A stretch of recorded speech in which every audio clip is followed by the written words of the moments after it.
তো সবাই আশা করছি ভালো আছো, সবাই অঙ্কে আছো। তো এই যে অঙ্কটা, এই অঙ্কটা বেসিক্যালি আমরা একটু করব একটু অন্য উপায়। এই অঙ্কটা একটা বেশ মানে জটিল অঙ্ক এটা, কিন্তু এটা একটু আমরা অন্য উপায় করার চেষ্টা করব। ক্লাসিক্যাল উপায় তো অনেকটা বড় হচ্ছে, তো সেটা বাদ দিয়ে আমরা একটা অন্য একটা উপায় আমরা এটা করব। মানে বেসিক্যালি যেটা কম্পিটিটিভ এক্সামের জন্য আমাদের কাজে লাগতে পারে সেরকম একটা অ্যাপ্রোচ আমরা নেব। তো এইখানে আমাদেরকে এটা প্রমাণ করতে বলেছে। জানি প্রমাণ আসে না, কিন্তু এই ভ্যালুটা অনেক সময় বের করতে দিতে পারে। এরকম একটা বড় এক্সপ্রেশন দিয়ে তার যে এই ভ্যালুটা সেটা কিন্তু বের করতে দিতে পারে। তো আমরা করব কি, ট্যান থিটা আছে, এটাকে আমরা লিখে নিলাম। তো এই যে ট্যান থিটা, এটাকে আমরা কিভাবে ভাঙতে পারি? তো এটা হচ্ছে sine theta by cos theta, এই আকারে আমরা এটাকে ভাঙতে পারি। তো সেক্ষেত্রে এর যে ইয়েটা হচ্ছে সেটা আমরা এরকমভাবে করতে পারি। তো sec theta plus tan cube theta by cosec theta, এইভাবে আমরা লিখছি। তো sine theta by cos theta, তো এই যে জিনিসটা এইখানটায় আমরা এখানে করব হচ্ছে, অনেক ক্ষেত্রে অনেকে করে কি যে এই যে ট্যান যে বিষয়টা, এই ট্যান থিটাকে সেক থিটায় কনভার্ট করে, আমরা সেই অ্যাপ্রোচে যাব না। তো এই যে কে আমরা 1/k লিখলাম, এখানটায় আমরা করে নেব √1 + k²। তো আমরা এই যে সাইন থিটা বা কস থিটা, এটা আমরা জানি লম্ব বাই অতিভুজ আর ভূমি বাই অতিভুজ। তো অনেকে এই সেক থিটার ভ্যালুটা বের করে, কোসেক থিটার ভ্যালুটা বের করে, ওইভাবে আমরা করব না। আমরা তাহলে এই 1 + k² এটা যদি আমরা করে নিই, তাহলে আমরা এই যে মানে টোটাল যে এক্সপ্রেশনটা সেটা আমাদের বের করা সুবিধা হবে, কারণ আমরা সাইন থিটা আর কস থিটার ভ্যালুটা এখানেই পেয়ে যাচ্ছি। তো এটা হয়ে গেল।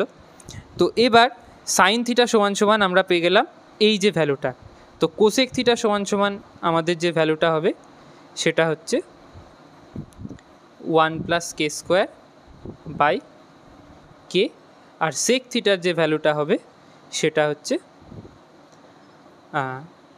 এটা আমরা হচ্ছে কত, এটা হচ্ছে 1 + k² বাই 1। তো আমরা যদি এইখানটায় টোটাল বিষয়টা করি, তো আমরা যদি এই দিকে নিয়ে যাই বিষয়টাকে, তো এরকম হচ্ছে যে √1 + k² into plus k³ √1 + k² by k, k দিয়ে আমরা এটাকে কেটে দিলাম, তো হয়ে গেল k²। তো আমরা যেটা পাচ্ছি 1 + k² plus k² into √1 + k²। তো 1 + k²টাকে আমরা এখানে নিয়ে নিচ্ছি। তো এইখানে আমাদের থাকছে 1 + k²।